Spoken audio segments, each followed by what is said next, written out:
do jing kreat yang kado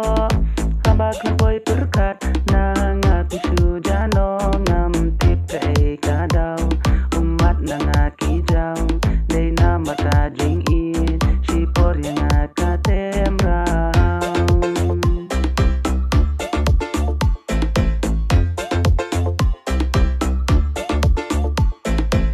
shem la boy perkan ngam shem la kni lenti you can triba latte pipen put no tang ken dia smi le no ai ding it la ba happy ngala de pla ha pleng ding it ba nga shania ban ban hanga ki long kum ding sha ngam shem la boy perkan ngam shem la kni lenti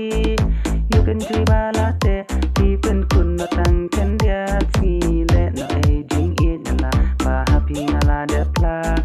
Pleng di diet banga shania ben ban hanga ki long kum uding shia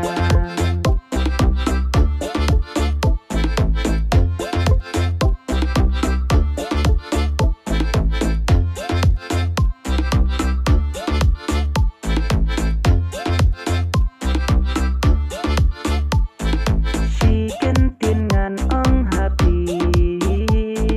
She sin balat kut no sa she si wat pen kemau we haba umat pi penjau sa she si